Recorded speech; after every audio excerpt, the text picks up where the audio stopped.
Let's start with myth number one, and that is I want to learn to draw with pen, but I'll start with pencil because that will be easier, and then I'll progress to drawing with pen at some point in the future. And maybe we think this way because as children we probably learnt to use a pencil before we learnt to use a pen, and so there is this sense of there is a progression from one to the other. Or maybe it's the wonderfully enticing thought that if I make a mistake with pencil, I can erase it and draw a more accurate line. And that somehow feels like it's part of a learning process as well, that I make mistakes at the start, but as I develop my skill, I make less mistakes. And when I don't make any mistakes, then I can use the pen. But whatever reason we have for thinking that somehow drawing with pencil is a junior version of drawing with pen, it's simply not true. Drawing with pencil and drawing with pen are two very different art forms.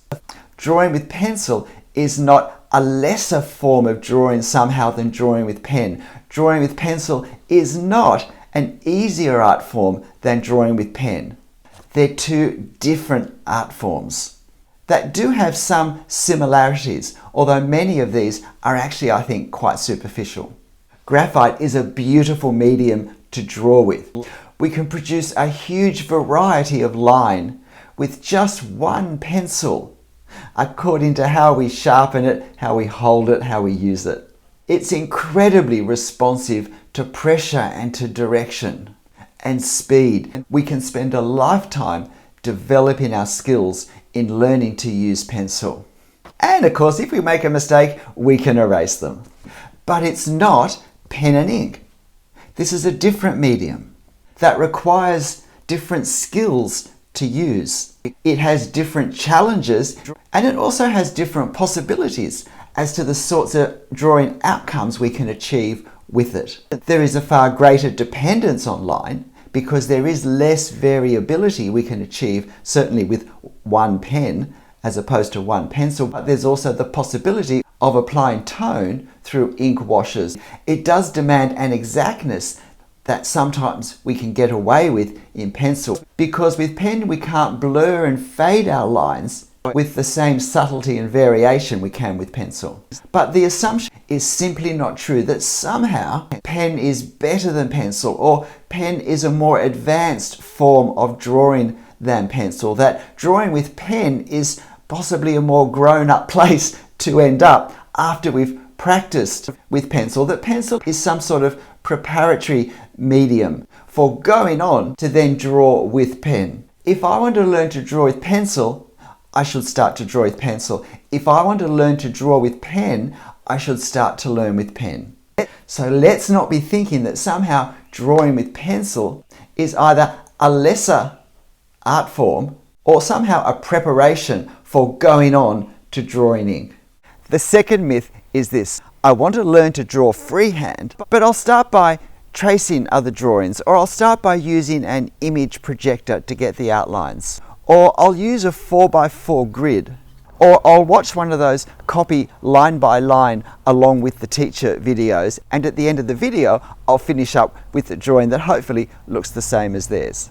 And when I get good at drawing this way, I'll progress somehow to drawing freehand myself, using all the skills I've learned after drawing in these ways that to me seemed more suited to a beginner. But this in essence is the same error as in myth number one. If I want to learn to draw freehand, whether it's in pen or pencil or charcoal or anything else, then I learn to do that by starting to draw freehand. The skills I need to do this, the way I observe my subject, the way I have to think, the creative processes in my mind, choosing where to put pen on paper, none of these things happen in nearly the same way with any of these other processes that I mentioned at the start. Drawing freehand is a different learning skill that requires different things of me than copying along line by line to a drawing video, or copying another drawing, or tracing or using an image projector, or even using a grid system. Let me say, I don't care what drawing system, process, method you use, if it takes you to the place you want to be with your drawing and is an enjoyable process for you, whatever gets you to that place is fine.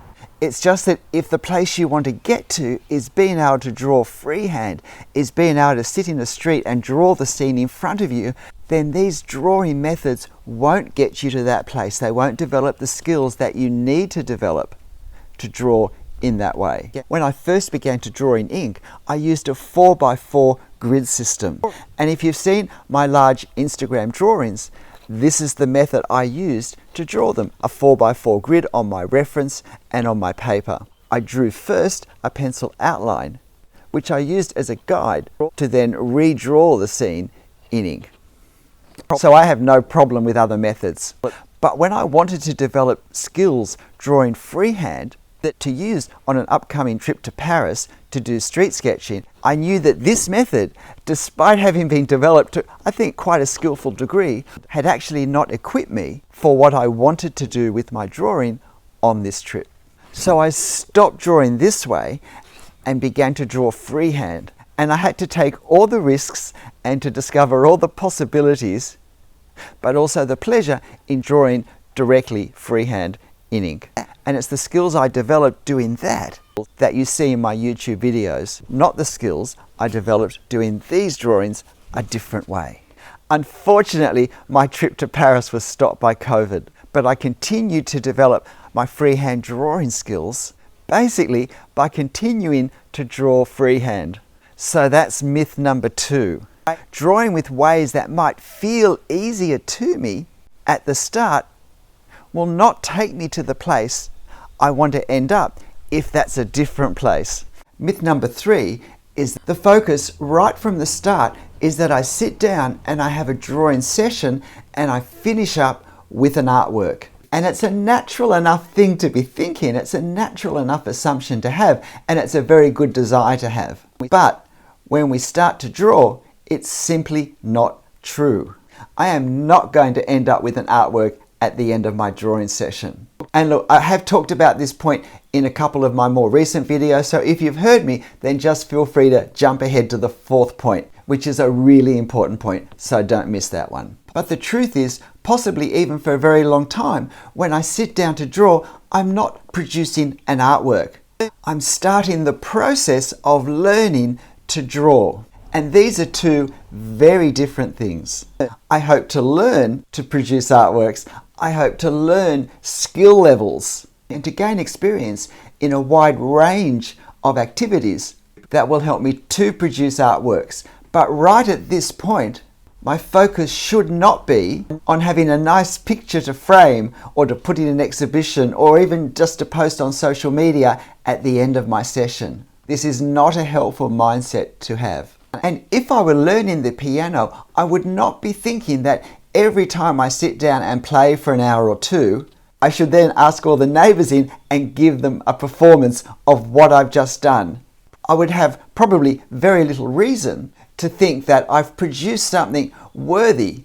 And yet when we learn to draw a different but in some ways similar creative endeavour, somehow I think that at the end of every session I will produce this artwork. I will produce this, if you like, performance level result. And besides not being true, offhand I can think of 4 ways it is very unhelpful for my actually getting to that place of producing artworks. The first reason is that if I focus on having an artwork on a piece of paper at the end of a 1 or 2 or 3 hour session, then that will probably encourage me to take whatever, for want of a better word, shortcut I can find to finish up with a nice looking drawing on paper. And the methods that will lead me to do that are probably not going to be the same methods that will lead me to be able to produce my own artworks. Over and over I have the comment being told to me that when people copy the works of other artists, they produce these really nice drawings, but when they go to do it themselves, they don't even know where to start, and they're mystified as to how they could be so good one moment and how bad another moment. And the truth is that when we copy the work of another artist, we're copying the end result of all their creative thinking, all their experience in working out how to translate that thinking, once they've got it, into marks on the paper. And that actually is the hardest part of drawing. When I copy their answers to these problems, I don't get any experience at working out the answers to these problems myself. The only skill I develop is the skill of copying. And while that is at times a very helpful drawing skill to have, it's way down the list of the skills I need to produce a good drawing myself. And this is the sort of, if you like, process shortcut I'm tempted to take when my focus is on producing a nice looking drawing at the end of the session, one that I can show my friends and post on my Instagram account.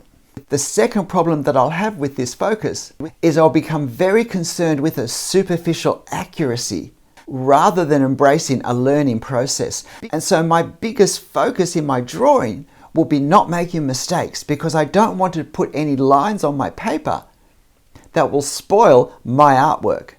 And when we're starting to draw, lines in the wrong place are the most obvious mistakes that we make. And so now I start to gear my whole thinking and the whole way I draw towards not making mistakes, rather than focusing on taking risks and experimenting and learning to draw really expressive lines that convey the meaning that I want to put into my drawing. The third thing that this mindset can cause is that I probably won't see the value of skills exercises, of working at drawing lines that go where I want them to draw, drawing freehand parallel straight lines, having lines that start and end in certain spots, learning how to draw from not my fingers or my wrist even, but my elbow and my shoulder with my whole body. So as none of these skills exercises will produce an artwork, I'm not even thinking in these terms. It's like I want to play a piece of music every time I sit down at the piano. I don't want to practice my scales. And finally, I'm not going to develop the mindset towards my drawing that this is a thing that I experiment with. This is a thing where I take risks. This is a thing where, because I'm learning, it's a time to try everything, to go in every direction, because I can risk the finished product. And in risking the finished product, in pushing some drawings, if you like, to the limit of destruction, I learn so much about how to make marks and the effects on my paper from making them. Ironically, if my thinking is focused that at the end of this drawing session I'm going to have produced an artwork, it's probably going to mean that I won't actually be developing the skills through the learning process that I need to be on, that I'm actually going to be able to do that at all. As it starts to rain here, so I hope I get through this, the fourth myth is that practice makes perfect, because it doesn't. Well, not in itself. I look at many Instagram drawing accounts, and sometimes I see drawing after drawing after drawing, dozens, scores, hundreds of drawings even, that are all extremely consistent. But unfortunately, part of that consistency is what I would see as having the same unfortunate issues in drawing after drawing after drawing. There's been no shortage of practice, but it hasn't been practice which has led to improvement.